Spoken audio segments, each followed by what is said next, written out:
back to our action show. Before we get started with this episode, I would like to give a disclaimer that everybody in the studio are wearing masks and tested negatively to the COVID test, as well as keeping their distance now.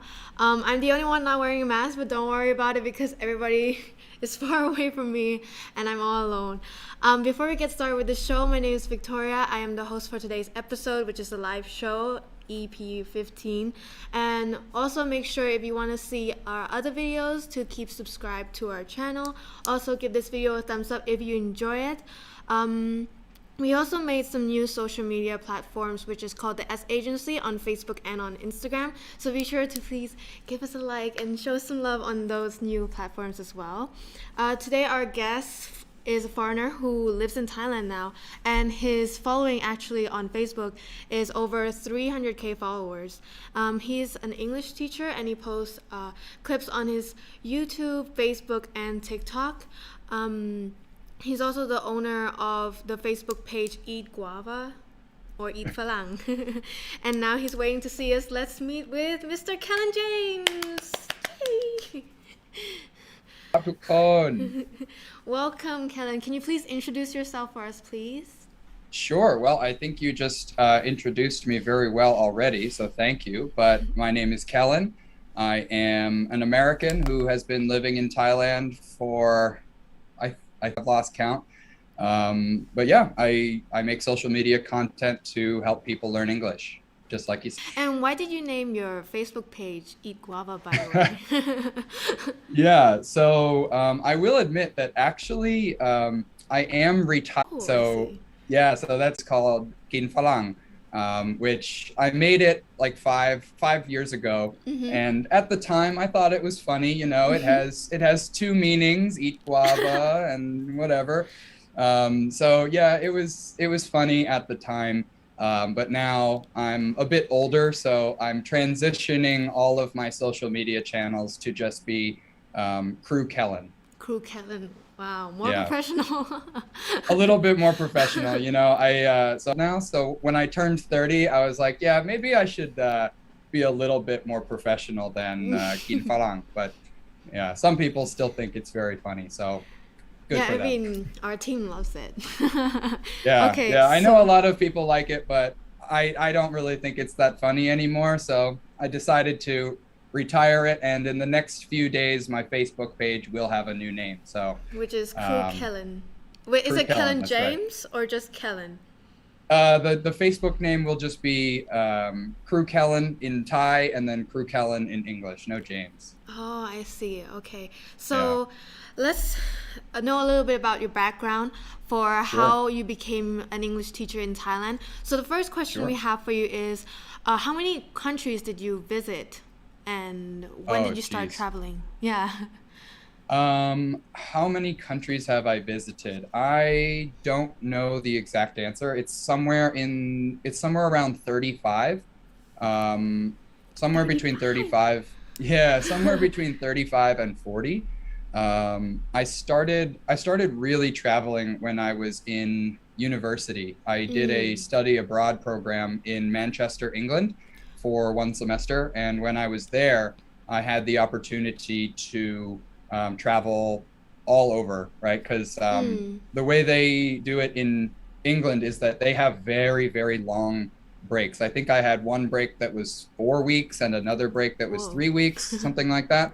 So I was a college student who did not have very much money, but I spent everything I had on traveling around because I knew that I probably would not have an opportunity to travel around Europe for a long time. So I went to a lot of countries then, and then since moving to Thailand, I've also traveled quite a bit in Asia, but still not enough. And well, out of those 35 countries, why did you choose to come and live in Thailand? So actually my plan originally was to just be living in Asia for 6 months. I And see. that was over 7 years ago. Wow, that was a long 6 yeah. months. Yeah, it's been quite a long 6 months. I had a job in Washington D.C. after I graduated from university, but I just really didn't like my job. So Mm.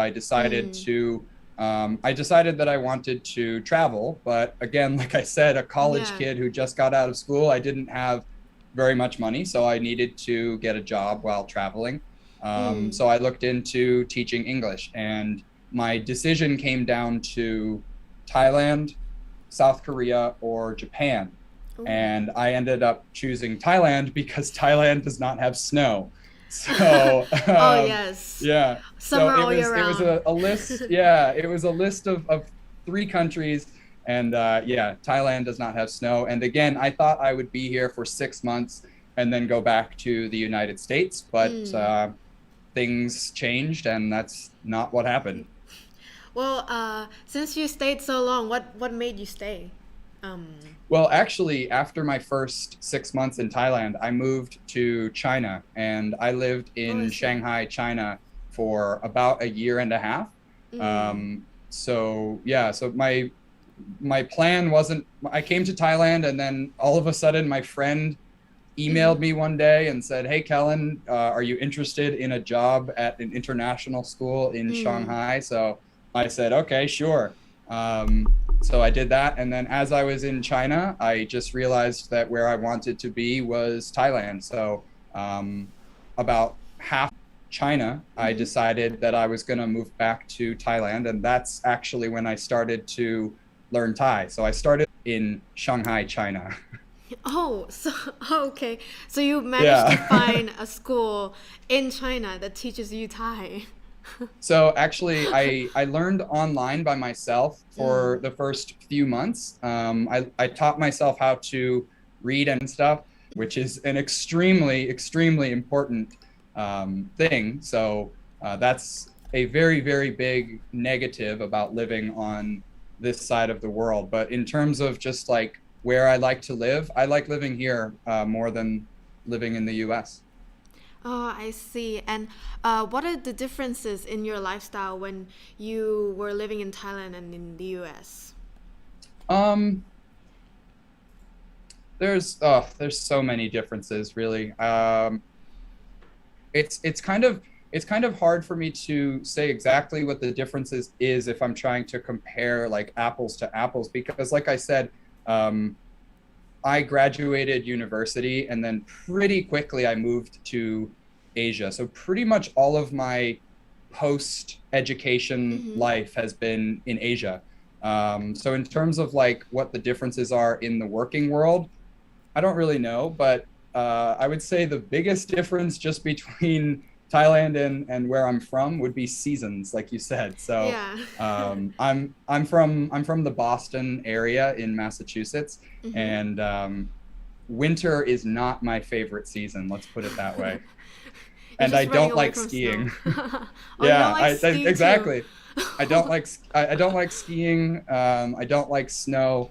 Actually, growing up, my mom and dad's house Mm-hmm. had a 100-meter driveway.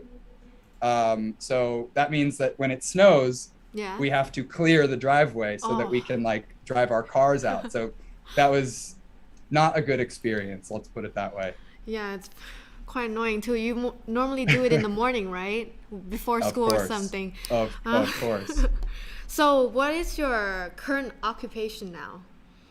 Um, so that's always an interesting question for me. A bit of It's everything. hard to, yeah, a bit of everything really. I guess what it all comes down to is that I own a business here, Mm-hmm.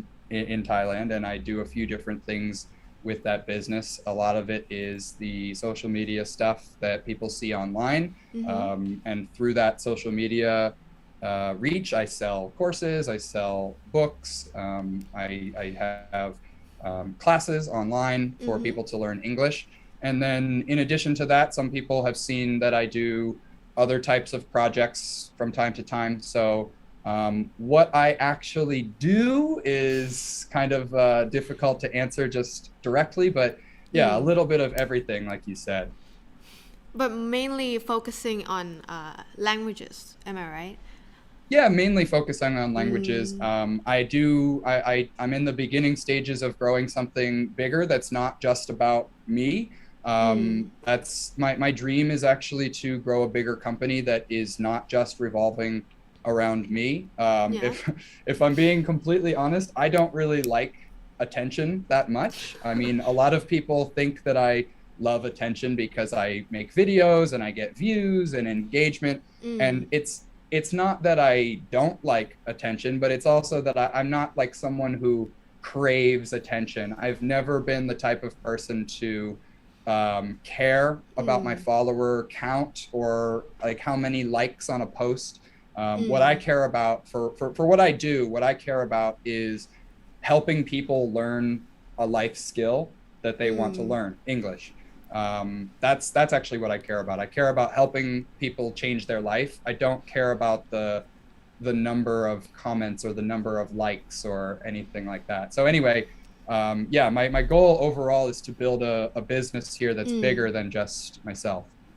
Well, I think a lot of students that are watching this right now should learn something from that, is that when you work, you should be ethical. Don't just worry about like the followers, the likes, how you look. Worry Yeah, I about mean, the good things you're gonna create out of your work, right? yeah, I Yeah. think that that's one of the biggest problems with society today is that too many people care about engagement on social media. Too many people open Instagram and get jealous of other people. And a lot of people don't realize just how fake so much of social media is. Um, like for me personally, I don't put things online that are fake, but at the same time, I don't show the negative parts of my life usually. Like Yeah. I have problems just like everybody else, you know. But just like most people, I only post about the good things. So that's one thing that I always try to remind people when I'm talking about social media is that what you see on Instagram is not the full story about anybody. Yeah, that's true. I mean, Yeah, it's not like not everybody's gonna show you the real them, but like the best version of them, if you know what I mean. of course. Yeah. Yeah. So, of course, we know now a little bit of your working style, how you've been working abroad, and how languages is also very different to you. The Yeah. following sets of questions I will have are quite related to the languages and how difficult or like the adaptations you have to make, and as well as regarding in learning a language and also comprehending it. So the first Okay. question is, why did you become interested in Thai? Out um of everyone, Thai. so yeah, so like I said, I was living in China and I had decided that I wanted to move back to Thailand. At the time, I didn't think that I would be here for the long term, but at the same time, I did think that I wanted to be in Thailand for more than a year, maybe 2 years, 3 years, I don't know. And in my opinion, some people, this is a little bit controversial in the United States, but in my opinion, if you go to the United States, you should learn English. That's what I think. So I feel like if I expect you or anybody else coming to my country to learn English, then I think it's only fair for me to try to learn your language in your country. Oh, I see. So I know that I can live in Bangkok and be okay just speaking English. But again, I just feel like it's not really, that's not the language of this country. The language of this country is Thai. If I live here for a long period, I should be speaking Thai at as much as possible. So It's that kind of was my like, original reason. yeah, Yeah. it's like you were like giving respect kind of for the country. It's like, oh, Yeah. I'm trying to learn something about you to fit in and learn more about how you work, kind of. Yeah, yeah, Yeah. absolutely. And for me, when I'm in the United States, I have no problem with somebody who does not speak English or does not speak English well. That's totally fine. I just hope that that person is trying to learn.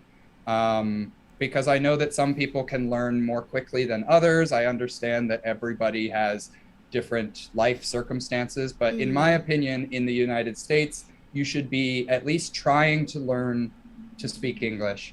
And that means that here I should learn to speak Thai. I see. And since you've been studying Thai for so long, you lived here for quite a while. um, how long did it take for you to speak fluently in Thai?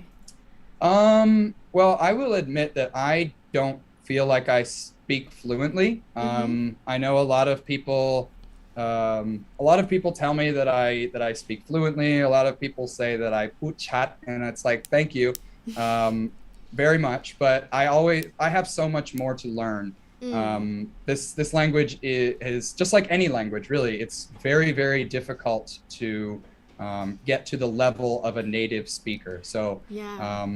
I guess it depends on your definition of fluent. Like, yeah, I'm pretty good at using the vocabulary that I know and using that smoothly, but Mm, there are many, many, many words that I don't know at all. So um, I I feel like I have a lot more to learn to make myself feel like I'm fluent. And I know that a lot of Thai people feel the same about English. English. Like a lot of Thai people, so many, not just Thai people, but people learning English will always say, "Oh, my English is so bad. My English is so bad." And Mm, then, but it's not. Like we have a full yeah. conversation.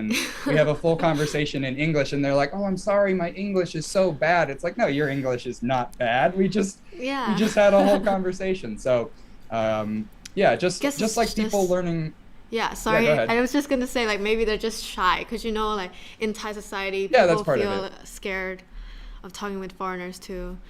Yeah, and a lot of people are kreng chai here, which Exactly. is not a concept that exists in the United States, really. So that's a big difference as well. Yeah, and so let's test. Do you remember what was one of your first sentences that you learned in Thai that wasn't "สวัสดีครับ" or "ขอบคุณครับ"? Do you remember? I do. Yeah. Um, so actually, it was one of the first things that I learned in Thai was that you guys, instead of saying ha ha ha or LOL, you Yeah. type 555. Yeah. Ha ha ha. Oh. I learned that like my second day in Thailand ever. So this was Oh like wow. before I moved to China, before like everything. And I just thought that that was like the funniest, most cool thing ever. And it just kind of like stuck with me. And then when I lived here the first time, I was teaching Prathom Ha in Mm-hmm. Muang Chonburi. Mm. And I said to my student one time, when something funny happened, I said to my student, 55555. And Yeah. my student was like, what? And then I said, 555, ha ha ha. And he goes, Yeah. oh, okay. And he just Oh. thought it was funny. So like, so anybody who has followed my channels for a long time knows that Mm. I like to say 555. Instead of And ha ha that's ha, you just like do yeah, this. yeah, yeah. I just think it's really funny. In real life, So do you do that's that? Like yeah. I say haha, 55555. Yeah, yeah. That was like I don't really do it so much anymore, but back when I Mm. first started making videos, every single video would start with me saying 55555. So Mm. that's the first thing that I learned. Good question. Okay. Well, for the next question is, when you started to learn Thai, was it difficult for you? Were you like stressed at any point in time? Can you share that with us, Yeah. please? It was really difficult. It's like I Mm. said, I have a lot more to learn, and it's still difficult now. Mm. But the difficulties now are different from what they were at the beginning, right? Because Yes. of course, a Thai is a tonal language, right? So when I Mm-hmm. first started, I could not hear the difference between cow cow cow cow cow. You know, it's like Wow, now you know. totally. Yeah, yeah. So that was really difficult at first. I will say that learning to read and write for me, was very, very difficult. But the investment of time at the beginning on day one, I started learning to read and write Mm-hmm. before anything else because I was living in China. Mm. So investing time in reading and writing at the beginning has made learning Thai so much easier. Right. Because whenever somebody teaches me a new word, I I usually can hear what they are saying, but sometimes I'll say, "How do you spell that?" And then sometimes they'll start spelling it in like English karaoke, and I'm like, "No, no, no, no, no, no, no. How do you spell that in In Thai?" Thai, yeah. And then when they spell it in Thai, I'm like, "Okay, now I know exactly. Okay, is it a long vowel? Is it what tone is it? Is it a live or dead ending?" Like a lot of different Mm, things that most Thai people don't even really remember those rules because they're mm, just native. yeah. Yeah, so those the tones were really difficult at first, and reading and writing was quite difficult at first as well. The next question that we have is, you've taught in the U.S. before, right? I have, yeah. Yes. So, what do you think is the difference between teaching with Thai students and in the U.S.? Um,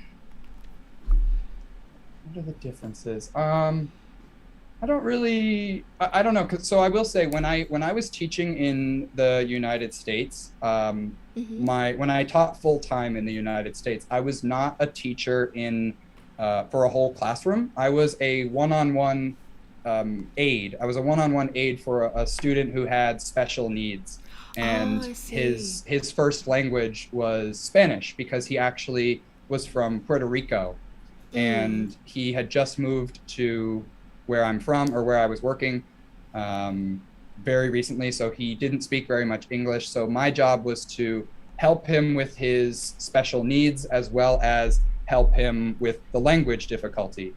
I studied Spanish in high school, but I don't know very much Spanish. So yeah, that was my job there. So anyway, back to your question of what are the differences.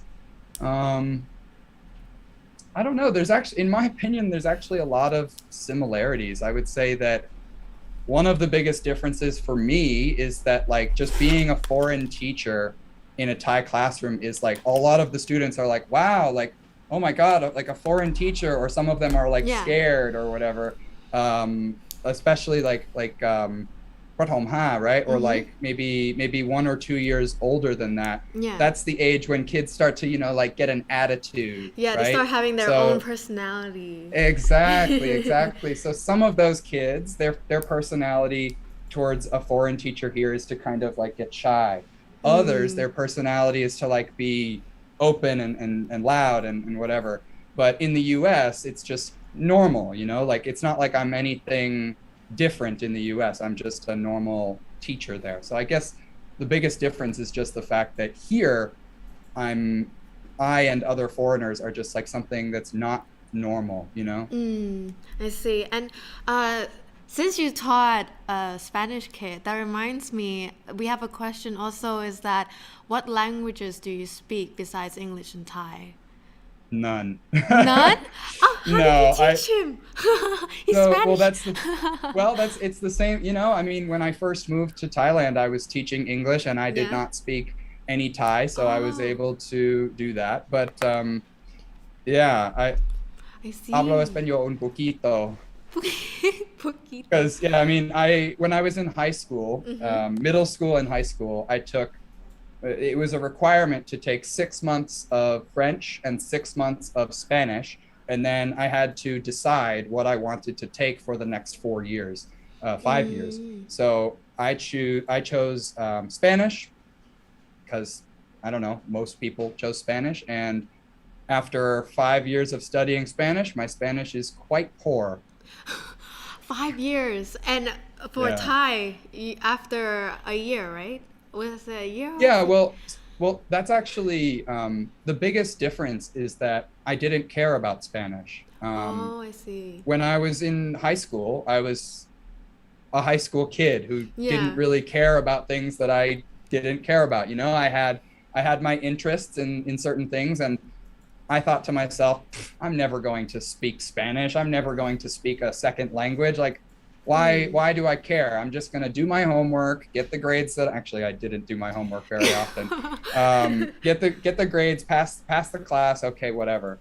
Mm. But for Thai, Mm-hmm. it wasn't a requirement. It's something that I wanted. It's something Mm. that I had motivation to learn. So I tell that to people here who want to learn English all the time. the most important thing, because people say to me, they're like, what's the best way to learn English? It's impossible to answer that question for everybody. The answer to the best way to learn English is, number one, you need to want it. You need to want to learn. If you, and when I say want, I mean like you really want to learn. There are some people who say like, oh, I wish I could speak English. I want to learn English, but do they? Because really? They say it, but then how many hours did they practice this week? Right? The answer is usually 0. So I always say to people, if you want to learn English, the first thing you need to do is motivate yourself. If you want to learn it, you can. Thai is so hard. And I learned Thai. So if I can learn Thai, anybody can learn English. And I mean that so genuinely. And I see the difference between Thai and English, which you said Thai is more difficult than English, right? Or did you mean like Thai is just difficult in general? Like they're both the same? Well, I think so. To answer which one is more difficult, I mean, for me, Thai is more difficult, but that's because I'm a native English speaker, right? Yeah. If I ask you the same question, I would guess that you would say English is more difficult than Thai. Yeah, I mean, if I were to compare like me as a native English speaker, if I compared Thai to Spanish, I would say Spanish is much easier because Spanish is a Romance language, which is Latin based, and English is also Latin based. So there's a lot of root words, not all, but there's a lot of root words in Spanish that are the same root word in English. So like, for example, if I say aeropuerto, that's airport. So it's like, so when it comes to learning Spanish, it's easier to do if you're a native English speaker. So which one is more difficult? Hard to say, but for me, Thai is more difficult than learning. Spanish is easier to learn than Thai, but I just didn't put in the time or effort. There was a difference between that. That's learning. The difference. Yeah. It's all about the effort and the motivation. If I spent the same amount of time learning Spanish as I have with Thai, I think I would speak much better Spanish than I speak Thai now, but we'll never know because I'm not interested. Yeah. We'll just have to see later on in your life. Maybe later on in life I'll decide to pick up Spanish. I don't know. We'll see. Or never. Probably never. So let's move on to the next section of the show, which after we get to know a little bit about your language experience, how you learned all of that, and also how you became an English teacher, we would like to ask you a few questions about your current job now as a YouTuber. So first question is, what was the decision in the beginning of making that YouTube clip? Do you remember what it was about? My very first one. My very first one. I forget which one was my first one, but one of my first videos, I ran outside. I was in the United States, and I ran outside and did a snow angel in the snow. And I think I taught the word snow angel, which is a word that here in Thailand nobody needs to know because there's no snow here. So they're gonna be like, okay, cool. Yeah, exactly. Great, snow angel. I'll never use that here in my own country. I think that was one of my first videos. But yeah, I will say I don't like the word YouTuber. I don't like the word influencer either. Content creator, is that better? Yeah, content creator is okay, especially just for me personally, because like my YouTube channel doesn't get very many views. I haven't really paid attention to. I couldn't think of the English word. I haven't really paid attention to my YouTube channel very much. So for me personally, I'm not a YouTuber. I just create content mostly on Facebook and TikTok and now Instagram. I think I might do YouTube more and more, but yeah. Anyway, what was your question? Well, we were just wanting to know, like, what was your decision when you uploaded that first clip on Oh, YouTube? yeah. So like I said, I was living in China and I wanted to live here. Mm, My original plan was to just make some videos. I was hoping that maybe a couple thousand people would like see it, and then I mm, would be able to fill private English classes because I've always been an entrepreneur. mm. In like I've always had an entrepreneurial mindset. So I didn't want to come back here and work at a school. I wanted to Yeah. work for myself. So that was the original goal, was to just hopefully get a couple thousand views and maybe Mm, get a few students for like one-on-one lessons or maybe a mm. group class, something like that. And then Be yeah, independent. Your own yeah, boss. yeah. But then it just kind of blew up to be a lot bigger than I ever expected. So it's now what I do. Since you don't think that you are an influencer, now you rather be called a content creator. Um, how did you feel when you see yourself on that big billboard? Because when we were looking at your background, we also saw that you were a presenter for MBK in Bangkok. Yeah, How did you yeah, I have feel been. when you saw yourself just being Um, shown? Kind of weird. Kind of Weird. weird. It was just, yeah, like I don't know, like I said, I really don't crave attention. It's not really something that I like love. So when I saw it, I was like, oh yeah, that's cool. But Mm. it wasn't like, oh my God, wow, like I'm famous. No, like no, I've never really felt that way. But I think the funniest thing is that a lot of my friends Yeah. would like text me and take a photo of it, and they'd be like, is that you? Or they'd be like, what are you doing on that big screen? And I'm like, oh yeah, that's me. Yeah, it's Um, me. I'm accidentally famous now. yeah. So I was in a movie here a couple of years Oh ago as yeah. well. And yeah, Please and that share was us. also well, it's called Rak Mai Ben Phasa, รักไม่เป็นภา and ษา it was in theaters like two years ago, something like that. Oh. It's on Netflix now. If anybody watching wants to go watch it on Netflix. Um, รักไม่เป็น but ภาษา yeah, everyone go look at it. yeah, Rak Mai Ben Phasa, or the English name is London Sweeties. So Oh. anyway, yeah, that was the same thing. Like I saw myself on the big movie screen, and it was Mm-hmm. like I saw it and I was like, wow, that's cool, but it's not really something that I was super super Mm. like happy. I mean, I was happy about it, but I wasn't like, oh my God, this is amazing. And It was you're like like just kind of normal. gonna devote your life to like all that. It wasn't like that for Yeah, you. no, Yeah. it wasn't something that like I saw it and I was like, oh my God, I need more of this. It wasn't. Yeah. It's just not how I operate. It's just like, oh yeah, cool. Yeah. And if you For me, I always yeah. think like, okay, that's done. What's next? Like Mm. I don't really like to think about the past. I like to think about like, okay, what's the next thing to do? That's great Um, because the next question is gonna talk a little bit about your future. If well, oh, so it was a good transition. All it right. was a great transition. Well, it can go Perfect. two ways because we would ask you if you weren't a teacher or a content creator anymore, what fields would you go to instead?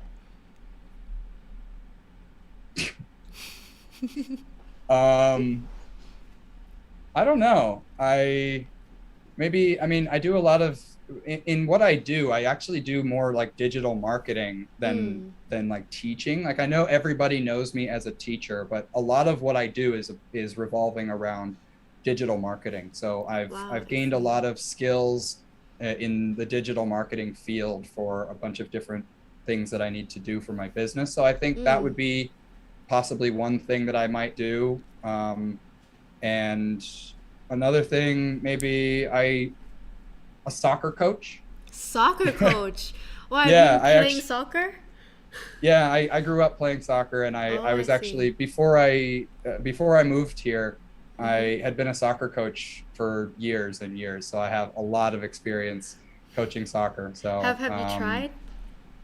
have I what? Have you tried coaching kids in school to play soccer? Yeah. Oh, I've coached. I mean, I've been a coach for years. I coached back in the oh, I United see. States for 5 years.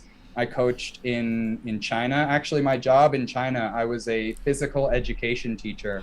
So Oh, teaching all kinds of sports was my job.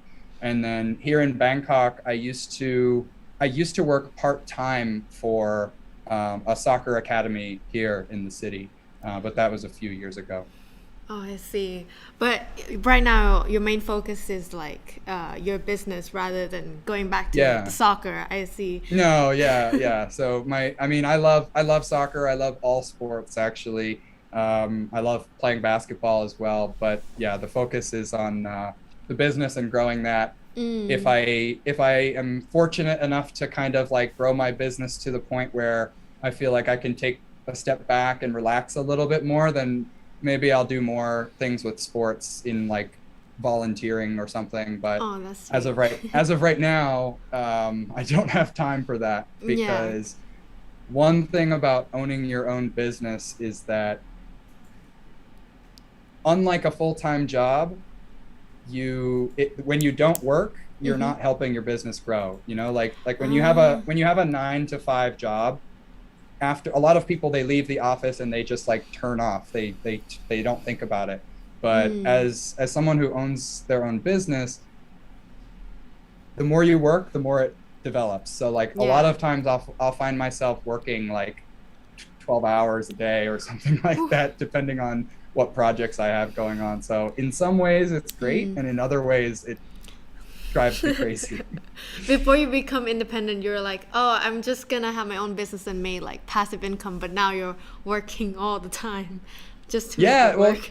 well, that's the thing is like, so a lot of people have this dream of passive income, and Yeah. I will say passive income is not as passive as many people think. Mm. A lot of there's many different kinds of passive income, Yes. but a lot of people think, oh wow, it would just be so easy to do this, and then I'd have passive income coming in. But Mm. in many different types of passive income, yeah, you do a lot of work up front for whatever you're building, if it's a product or a digital product or whatever. But then after it's made, you still have to market it. You still have to continue to adapt, or you still have to continue to make updates and things like that, or else you'll just be irrelevant really fast. So passive Mm. income is not as passive as most people think. Yes. And now for the last question of this section. Sure. When you became a teacher and you started Hmm. teaching teenagers and young adolescents, what changed in your way of speaking and thinking, or like your attitude towards life? Um, Not much. Not much. Still same No, not old. much. Pretty much the same, because like I just mentioned, I was a soccer coach for a really long time, Mm. and being a soccer coach is a type of teaching, right? Mm. So I first started teaching. I first started coaching soccer when I was like 16 years old. Like teaching the really young kids. So I've been doing some sort of teaching for a long time. So that's actually one of the reasons why when I said to myself, I want to travel, but I need a job, I was like, oh, well, let me teach English because I enjoy teaching. Mm. I was never one of those types of people who was like, oh, let me just go teach English, whatever. Right. Like for me, I see this is actually something that really makes me angry, is that I see a lot of foreigners come here to teach English and they don't care about their job. Um, they think like, oh, my first priority is having a good time in Thailand, and then my second or third priority is teaching English at this school. I hate that. I hate that so much. Like when Mm. I signed my first contract to teach English here, Yeah. that was my job. That was Mm. my job. That was my focus. And so yeah, I would say not much has really changed from when I first started teaching English, because I had already been doing coaching and I had been teaching in the US as well. Mm. So in terms of my mindset, it was very similar, pretty much the same.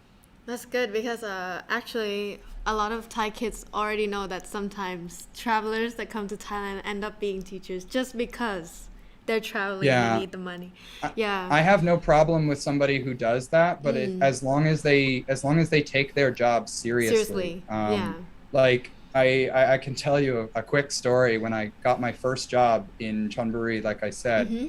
the of course I didn't speak any Thai at this time, but I had parents coming up to me on like the meet and greet day, and all of these parents kept saying to me, they were like, please don't leave, please don't leave, please don't leave. And this was Oh my wow. first day. And I was just thinking to myself, I was like, why are Why? all of these parents asking me this? And then after the parents left, my co-teacher, who she spoke English, she speaks English, Mm. she came up to me and she's like, and I said to her, I was like, why are they all asking me not to leave? And she said, oh, last semester we had 5 English teachers for this one class Oh wow. in one semester, which means that That's like crazy. they would come, get paid, and leave. And I hate that so much. I think that's Wow. so disrespectful to Mm. children. It's like your Who? vacation is your second priority. Yeah. Your first priority is helping these kids Mm. grow and develop. But so yeah, that just makes me angry when I see people come and they have their first priority as travel and their second priority as work. Well, that's completely normal. I mean, I'm as a student, I would be mad too if my teacher only came to teach me because they want a holiday and they wouldn't do Yeah. their best. Yeah. Okay, so now since we're speaking about um, our lives, let's talk about a little bit about something we can't control, which is the pandemic, which is happening all over the world. So, and What it's pandemic? affecting everybody, no matter if it's someone that's just doing transportation work or teaching or artists or singers. I just wanted to ask, from the situation of COVID-19, has the teaching methods changed for you, and how much did it affect what you were doing? Absolutely, it's changed. I think that this pandemic has changed education forever in any subject, not just teaching languages, but a lot of people at all different levels of education, whether it's elementary, whether it's university level, whether it's learning a language, for example, that's like outside of a school. A lot of people are realizing how much work can get done Mm, online, unlike ever before. Before, it wasn't as common for someone to be in an online class. It wasn't as common yeah, for someone to buy an online course. It wasn't as common for people to realize that they have so much opportunity just sitting right in front of them on their laptop. yeah. And I think that this pandemic has really changed the landscape of education as a whole, Mm, because even after this pandemic is over, there's going to be a lot of people who realize that online education in many ways is just as good. I do think that there are a lot of benefits mm-hmm. to in-person education as well, but there's so many advantages to online education. So I don't think that even after this whole thing is over, I don't think it will ever go back to the way it was. I think that Yeah. online education is here to stay and is growing and growing and growing, which is part of the reason that I'm continuing to grow my business in it. It's gonna be online, everyone. Yeah, I Okay, mean, so everybody in the pandemic has had some sort of online class if you're in yes. university or something, and if you have the discipline to pay attention and learn, there's no difference between being behind a camera or being in class. People can not pay attention when they're sitting in the front row, and people can not pay Yeah, attention when they're sitting at their desk at home. So it's up to exactly. you. But also, I think it's also a good chance for people to realize which type of education works for them. Like maybe someone in Yeah, the future can now choose, like, hey, maybe online works more for me than in real life. I can't wake up at yeah, for 8. sure. Something like that. Yeah, I think we're also going to see a lot more hybrid solutions, Yeah. especially in my opinion at the university level. I think there's Mm. going to be a lot more hybrid solutions, because if that is the case, then that means that universities can expand the local market that they can go after, because they can have, like, for example, a university in Bangkok, Yeah. for example, Stanford, could For example. they could attract students who normally would think it's too far to commute. Yes. But if they change the rules so that they only have to commute once a week, once every month, or something like that, that can attract a whole new market of students and bring in more revenue with lower cost. So that's one example of how it's gonna expand in the future. And another thing I'm curious about is, what would you like to tell the students who are studying online right now? Keep going. Just keep going, keep pushing. That's it. Yeah. Like I said earlier, if you want to learn English, you can. Any subject. If you want to learn anything, you can. Like, honestly, I'm not special. I'm not super smart. I'm not like a super good language learner. Like, I just really wanted to learn. So yeah, that's my message. Keep going. It's like if I can do it, you can do it type of vibe right now. Yeah, for sure. I mean, like I said, my plan was to be here for 6 months and then go to the US, go back to the US, and my plan was to go to graduate school there. But I thought to myself, I was like, am I going to graduate school because I really want to, or am I going to graduate school because I'm supposed to, you know? And I realized that the answer was that, like, I was supposed to. So I didn't do it because I didn't want to. I wanted to live in Asia instead, and then here I am 20 years later. Okay, so now that we heard a lot about your stories, whether it's your life experiences, teaching, and your other interests and your business, as well as how COVID-19 has changed our daily lives, we would like to ask you, what do you think you will do in the next 10 years? For example, teaching abroad or still staying in Thailand? In the next 10 years, well, I hope that the English business that I am building at the moment has increased and is able to be run in a semi-passive way, as we talked about. And then I also hope to be growing the other things that I'm working on. So in 10 years, I hope that those are bigger. And my overall goal has been to be able to do my work anywhere in the world. I love living in Thailand, and I will live here for at least 6 months every year. But like I said earlier, I miss my family. So Yeah. I want to grow my businesses in a way that allows me the time freedom to go visit them whenever they want. Whenever I want. Whenever they want, or whenever I want. Have they ever came to Thailand, by the way? My mom has come to Thailand. Do they like it? My mom loved it here. It was, she had never been to Asia before. She absolutely loved it. My dad is afraid of flying, so I don't know if he's ever going to come here. Put him on a ship. Yeah, we'll see about that. And then my sister and my brother-in-law will eventually come here, but they have 2 kids, so they've got some responsibility at home. I see. Was a good time to convince them, because you can stay here for quite a while. Yeah, well, I hope that I'll get them over here at some point. I think my mom is planning on coming here for the second time in like January or something, so that'll be cool.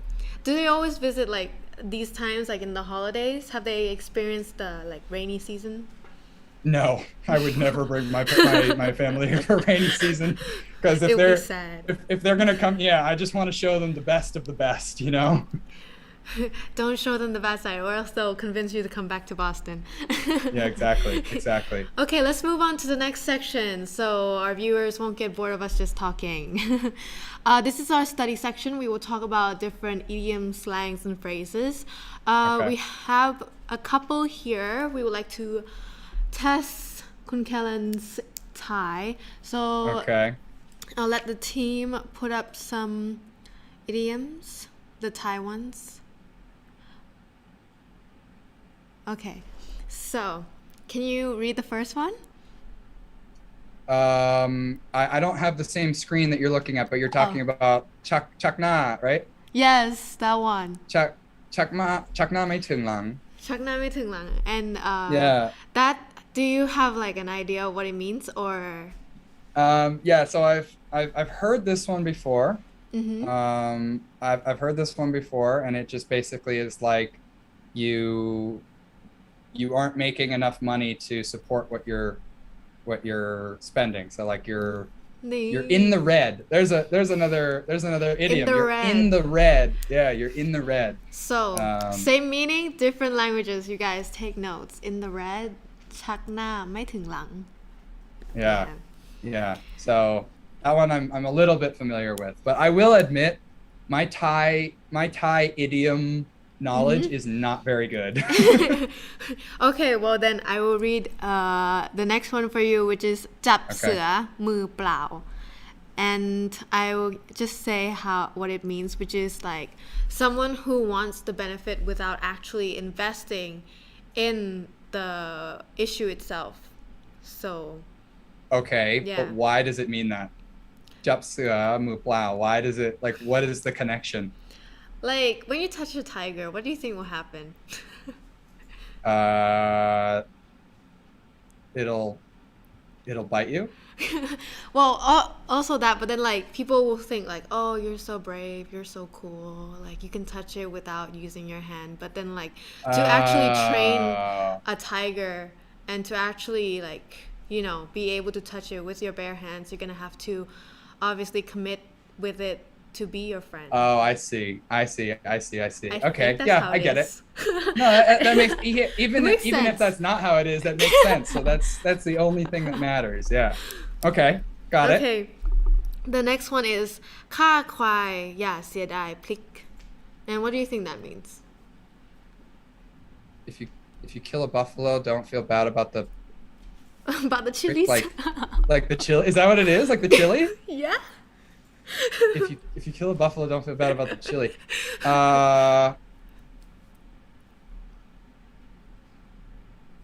Help me out. Does that mean like don't cry over spilled milk? Oh. I mean, What does it mean in Thai? Or like what? Yeah, explain okay. to me what that is. So in Thai, it's like when you do something big, when you want to make something extraordinary, you should always look at every corner, make sure you're not overlooking anything that may become a problem in the future, something like that. Okay, that is not what I said. But what is crying over spilled milk mean in Oh English? yeah, so don't cry over spilled milk, like milk that you spilled out of the container. It basically it just means don't get upset about little tiny problems in life, right? So if you spill milk, how do you fix it? You get a paper towel and you wipe it up. Yes. That's it. So don't cry over spilled milk means like don't complain, don't get upset about little trivial unimportant issues. I see. And next we have our English part, which is our slang and synonyms. So the Yeah, I'm good first at this one. one. Do you remember the first phrase? Yeah, kill two birds with one stone. I like that one. I use that one a lot. So you guys have this one in Thai, like ยิงปืนนัดเดียวได้นกสองตัว, right? Oh yes, you know it in Thai I do know too. that one. Yeah, I do know that I'm one not good because at it's idioms. yeah, well, no. Just because I know one does not mean I'm good, but yeah, that one is pretty much a direct translation, right? So we don't talk about the actual gun. We just say kill two birds with one, or like we say a stone, you guys say a bullet. But or a gun, whatever. Which is surprising because I think America's better with guns than we are, but here you guys are just throwing stones at birds. Anyways. That was well done. Well done. So yeah, kill two birds with one stone. Just get two things done at the same time. Multitask. Be efficient. มีประสิทธิภาพ. มีประสิทธิภาพนี่ and the next phrase, do you remember that one as well? Yeah, I've got it here. A bad workman always blames his tools. What does that mean? So I personally don't use this idiom, but I have heard it many times. Oh, we lost your video. It's okay. So this basically means that people who aren't good at whatever specific thing they're trying to do, they always blame other things. They always blame their access to resources. They don't blame the fact that they don't try enough or they aren't good enough or something like that. I see this in content creation all the time. Wow. I hear people, I just like, I don't say anything back to them, but I've heard so many people talk to me and say like, oh yeah, like I could have so many followers if I just had a better camera or if I just had a better microphone. And it's like, no, that's not the problem. If you want to use that as an excuse, okay, fine, but you can just go out and create. And almost everybody has a smartphone nowadays. Exactly. If you go out with a smartphone, even if it's like an iPhone 4, you can make content that people will like. So yeah, the most important thing is content. Yeah, and also if their camera's so bad, there's also slideshows they can make. I mean, there's no excuse really. There's applications. There's no excuse for anything like that anymore in content creation, for sure. Okay, let's go to the next one, which is to find a needle in the haystack. Yeah. What yeah, does that mean? So like looking for a needle in a haystack is trying to find or do something that the chances are minuscule, very, very tiny. Because so like a needle is kem, right? Yes, kem. And then a haystack. I actually don't know how to say haystack in Thai. What is hay? Like the grass. Yahang. That sounds about right. Fang. No, it's fang. Fang. Yeah, I don't know that word, but so if you have a big huge stack of hay and then you put one tiny needle in it. Finding that needle is going to be extremely difficult, maybe impossible. Yeah. So something that is like trying to find a needle in a haystack is extremely difficult or nearly impossible. Yeah, and there's actually a similar saying in Thai, which is งบเข็มในมหาสมุทร In the ocean. ค้นงบงม sorry งมเข็มในมหาสมุทร. Do you know what that means? Well, I'm assuming that just means like finding a needle in the ocean. Exactly. So instead of haystack, we wait. Okay. I have to say, I think the English version is a little bit better than your version. only because the needle in your version is going to sink to the bottom of the ocean. So it's like, impossible. How are you going to find? Yeah. So like, but in the English version, it's like, it's in there somewhere, but like where, I don't know. Yeah, but it's more like, oh yeah, we can't be bothered to look for it. But the ocean is like nearly impossible. It's probably gonna like end up in India or something. Okay, yeah, that's fair. So as a YouTuber, as a content creator, I'm sure you read your comments. All your comments, yes. If you have the time, obviously. And you have a lot of following that are teenagers or maybe younger audiences. Do you know any slangs that they might use? You know? Yeah, so I know some Thai slang, but not too much slang, especially younger slang. There's sometimes that I'll hear a new word and I'll ask my friends who are all approximately my age, and sometimes they're just like, I have no idea. Like so if they don't know, then I definitely don't know. Okay, but, so let's test. Okay, let's do that. I'm gonna give you some 5 out of the list that were given to me. So you know the word gang. Gang. Like, is that the same as like glang? Yes, that's right. Like to tease? Yeah. Yeah, I think I've heard someone use that before. It's just like a lazy way to say clang, right? Exactly. Is there any difference in the definition? Yes, actually, gang means curry in Thai. Okay. Yeah. Oh, no. I know the meaning is actually curry, but like when you use it as a slang to mean like tease, does it just mean tease like clang, or is there like another definition? No, it's just like it just tease. Means clang. Yeah. Yeah. Okay. Yeah. So maybe I'll start saying that in English. I'll just like curry. Like from ha, it's curry. I've definitely done that. There are some No. times that I do that, and people are so confused because they, number one, they don't understand me, and number two, when they finally understand that I'm just making a joke, they just don't think I'm funny. So fair enough. People with no humor. I'm joking.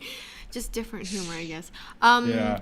Do you know the word ปังมาก Oh yeah, of course, because I know that Millie song.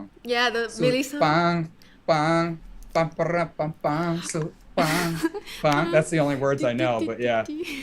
We love And that song. I know พักก่อนแม่บอกให้เธอพักก่อนยังละอ่อนยังสาวหรือเปล่าอย่าไปทักก่อน Yeah.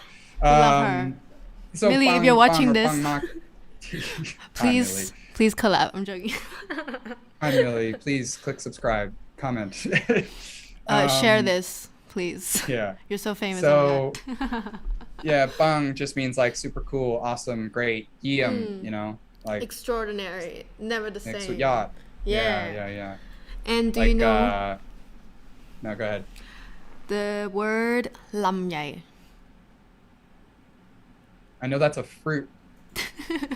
I know that means longan. I actually learned that word, like I learned that word longan in English like 3 weeks ago, because we don't have lamyai in the US. I mean, maybe we do, but I've never seen it in the US before. I've eaten lamyai here in Thailand, but I didn't know the name. And when someone was like, "Oh yeah, longan," I was like, I'm sorry, what? Yeah, so I just learned the word lamyai and the English longan like 3 weeks ago. But I'm assuming that as a slang, it has a different meaning. Well, it's kind of the similar concept as gang. So, like, what do you think ลำไย would be? Lamyai. Like a very lazy way of saying another word, but it's similar to ลำไย. Well, I'm gonna guess that yai means like big. No? Yai. No? No. Okay, No? okay. I'll use it in a sentence. Wait, don't tell me. Okay, Okay, yeah, use it in a sentence. I'll use it in a sentence. โอ๊ย ลำไยอ่ะ That's not a sentence. That's not a sentence. Like a phrase. Okay, wait. Oh, wait, แบบ lamyai. เฮ้ยไปคุยที่อื่นได้ปะ ลำไยอะประมาณเนี้ย Like ramkan. Is that like yes ลำคาญ I don't. Is that correct? It doesn't sound like lamyai. Doesn't sound like. It's ลำ and ลำ What? ไง ลำ and ลำ It's what? It's ลำ and ลำ so like ลำคาญ ลำไย You live and you know. Got it. New vocab for me. Let me write that down. Longan, never mind. It's when you like get annoyed with someone, longan. Yeah. And then they'll just be like, what the hell is wrong with this guy? Next word is อย่าหาท Yaha tam. ำ I mean, I understand it literally.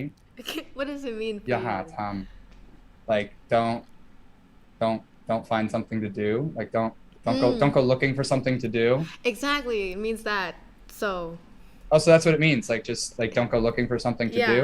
But like they normally use that when someone's making like a tutorial of something on like let's say TikTok, right? And it's like a trend, and they would say like, "Oh, yeah, hamna," means like kind of like a trigger warning, but like less serious. So like, "Oh, don't bother trying this, okay? Like you see this." Oh, so it means like don't bother, kind of. Yeah, like that? kind of. Like don't bother trying. You just see Got this. it. Don't do it because you probably will mess up. Something like that.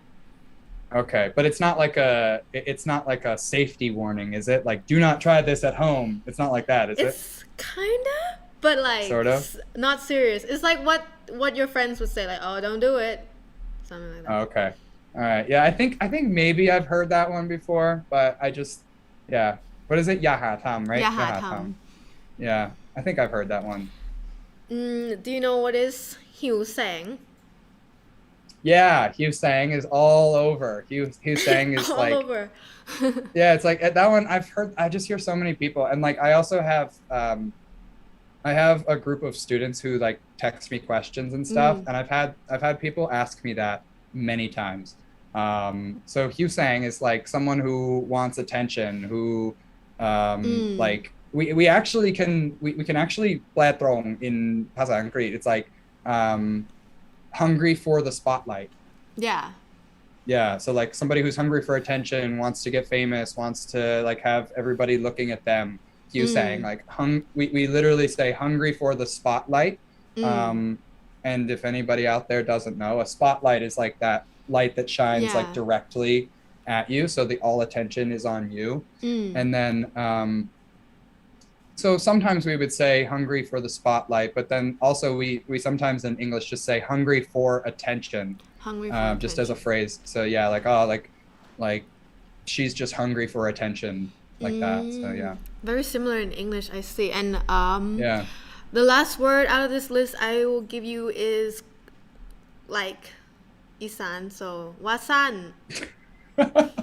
If it's Isan, then there's no way I know it. Well, I think you might know because it's kind of famous. It's wasan. Nope. How do you spell that? Wasan, like wa, and then sun with a so. So san so ไม่หันอากาศ wasan โอซานไม่เอกสระอานอหนู ใช่แล้วอย่างนั้นแหละโอ้โห Wasan. I have no idea what that means. Yeah, thank you. I have no idea what that means. It's like as you say, okay, you say so, like something like that. As you say, like as like okay, fine, if that's what you want to do, like that. Kind of like that. Like, let's say someone like let's say it's cloudy outside and I'm like it's not gonna rain and you're like and it starts to like rain a little bit and then you're like like you said that it wasn't gonna rain and then it's like ไม่ฝนตกว่าสั้น something like that. So it's kind of, is it like law? Not like log. It's kind of like you said so. It's kind of like belittling your statement. Oh, I see it. So it's like a sarcastic kind of like, okay, I get it. I'll have to search that one and learn a little bit more after this show is over. It's not really a type of word that people in Bangkok would normally say, but it's just like this phrase is getting more famous now. So I see. Yeah, and I will say that when I first started learning Thai, it took me a while to realize that there's like Pasa Isan, Pasa Thai, Pasa Pak Nua. It's like, oh my God, I had no idea. And also, geez, I thought I could talk to 70 million people, but no. Well, I mean, they speak Thai, but yeah, they also have their own language. It's like, God, Thai dai mai. And also, you can't speak to everyone because, let's say, if you're a monk, you have different phrases, and if you're royalty, you have different phrases. That too. Yeah. Tell me about it. Look, I mean this. I mean this in the most respectful way possible. It is so impossible for me to like even try to speak to monks, or if I had to speak to royalty, there is no way I could. I would just be like, okay, I don't want to offend anyone, so I'm just gonna be right here. I there was one time, this was maybe 2 years ago or something. I called a monk P. Oh no. Yeah, and I didn't know. I just like because I was just kind of speaking naturally and I wasn't thinking about what I said, and I had no idea that I shouldn't call a monk P, because look, I don't speak to monks very often, you know, and I did not grow up with Thai. I did not grow up Buddhist, right? So I didn't know that I shouldn't do that. So right after I did it, the monk walked away and my friends were just like, you just called the monk P, and I was like, yeah. So I see. Sometimes. And from your own Twitter and your social media accounts, do you know any slang that the teenagers would use in English? In English? Oh, yeah. Well, funny you say that, because now I have a book. I wrote a book called 555 Slang. No.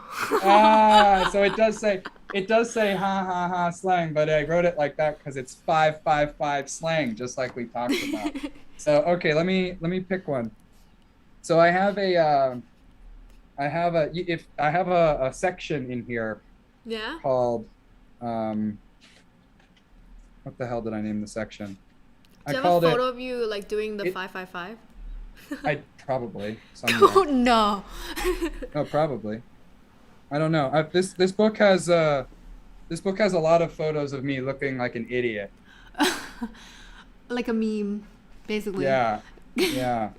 I don't know if I have any 555 ones, but anyway, I named one of the sections of the book Mm-hmm. new slangs that I don't use, but my friends do.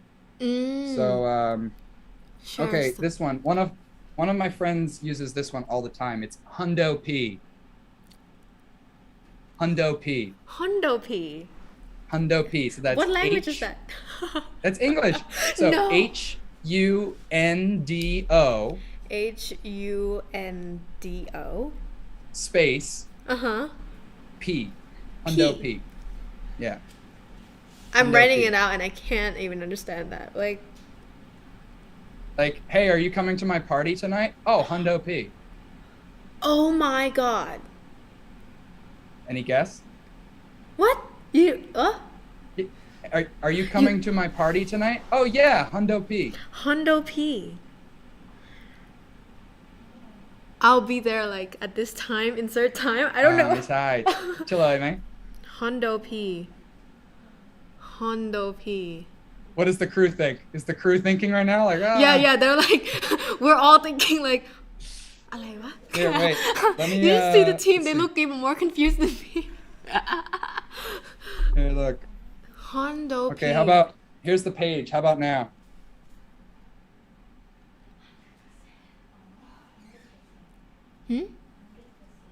Oh, 100%. Ah. Yeah, it means 100%. Oh my god. Hondo P. Hundo P. Then come ya, my dog, 100%. I feel so old now. I don't know that slang. Yeah, see, that's what I said. New slangs that I That's don't very use. new. Yeah, so that's one of them. Give us more, like 3. Let's Another get good- one? Yeah, I love this game. Okay, how about how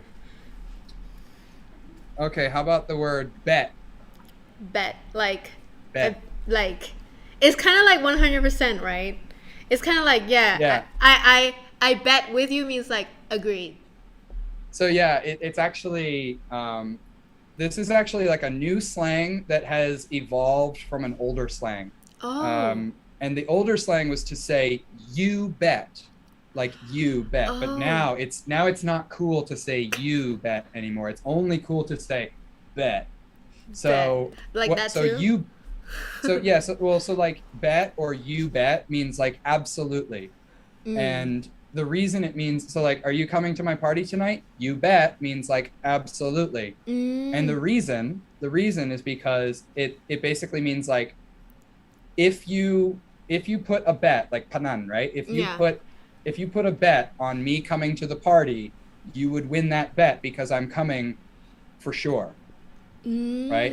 So like, are you coming to my party? You bet. Like, yeah, if you bet on whether or not I'm coming, if you bet that I am coming to the party, you're gonna win that bet because I am 100% coming. I'm coming, Hundo P. Hondo P. Double slang. So yeah. All right, last one, right? Mm-hmm.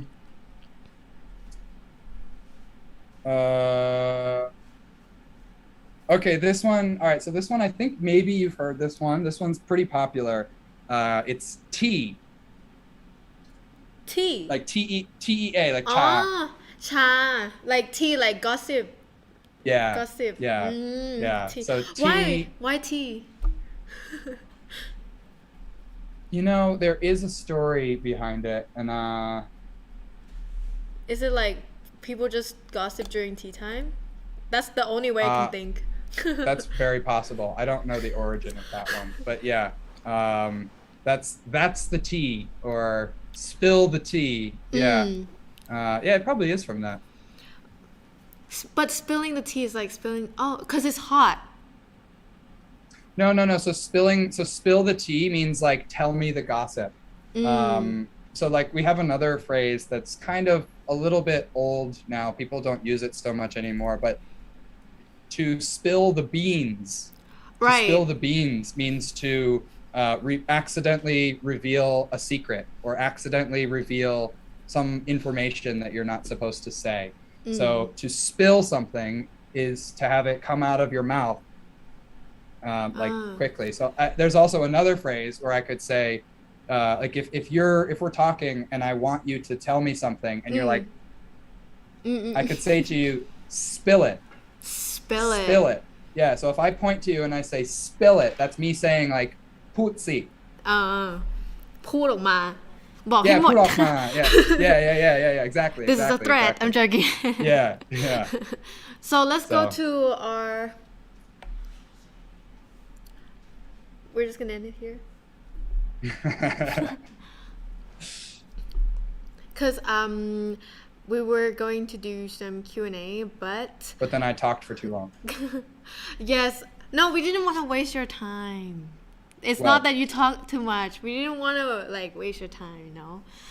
If you want to do questions, we can do questions. If you don't, we don't have to. Let's give the team says okay, one question. All right, let's hear it.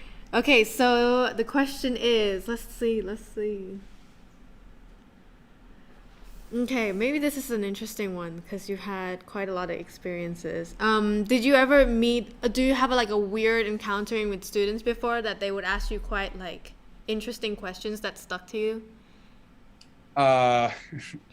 Yeah, many times. I will say that I've had hundreds of thousands of followers online for like 4 or 5 years now, and I have learned that this world is full of a lot of very, very weird people. That's what you learned from all this time. Yeah, I have gotten so many weird messages over the years, like some that are extremely, extremely inappropriate that I will not share here. Might get jailed for it. I don't know about jailed, but there were some messages that were just like really like, what is wrong with you? But yeah, I mean, in terms of questions that people are just asking about English, I'm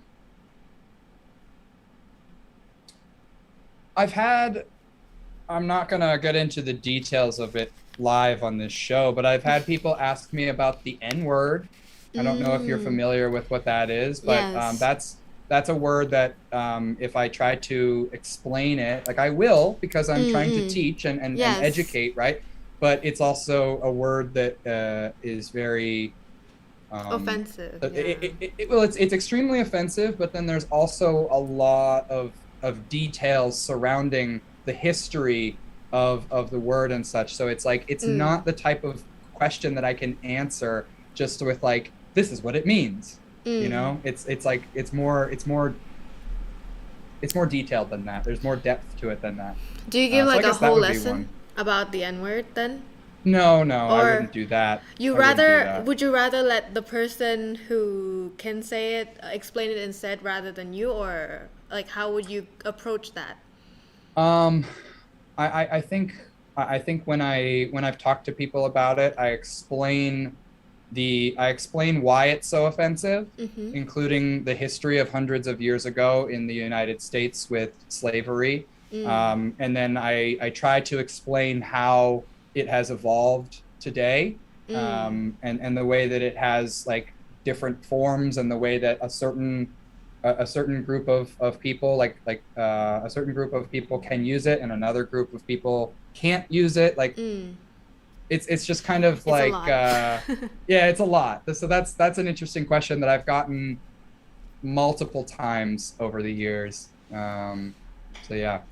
Okay, so well, everyone, the show has come to a conclusion now. We would like to end it here, and before we end this show, I would also like to let Mr. Kellen here give a shout out on where we can contact you don't need to be so tangkan. You don't have to say Mr. Okay. P. Kellen. Okay. All right. Yes, please tell us how we could contact you and watch your other content. Me? Oh, Yeah. so if anybody wants to contact me, I have a lot of social media channels. They are all Crew Kellen, or you can go to my website, crewkellen.com, which is quite new, so I'm still Mm-hmm. developing it. But Mm. yeah, I mean, on Instagram, I have Crew Kellen, on TikTok, Crew Kellen, Facebook. In a couple days, it will be Crew Kellen. Mm. So yeah, you can contact me there. Okay, thank you so much. Line at Crew Kellen as Oh well. yeah, don't forget to add him online, you guys. Add me online at Crew Kellen. That's the best way to contact cool Kellen นะคะ You have There to you line. go. And yeah, my team. There we go. Personal experience now you contact by line best. Okay, so I would like to also extend my gratitude for Cool Kellen Naka and our guest for the action show today. Thank you for watching so much, and I hope this show was interesting because I think that Mr. Kellen here has a very interesting lifestyle, and his experiences can teach us a lot about how we can look at languages and get inspired by the way he presents himself in the world. I would also like to thank today's sponsors for today's episode, which is Seven Can OA, Lan Luk Shin Hia Noi, Love Pet Lad Kabang Logistic, and BLAN, Cha Hua Pri Ta Kun Ya, บัว Aromatic Dandy Jewelry ปิริยะบูรการเกษตรกนกพาณิชย์ and Protamic Studio. And last but not least, don't forget to give this video a thumbs up, subscribe for new videos, and like our Facebook pages that we just made for more fun activities in the future. Thank you. All right. Thank you Bye. too. Thank you so much for helping us. Thank you. Are we still live? Yes. Oh my god. Oh, now not. Now not. Okay. Thank you.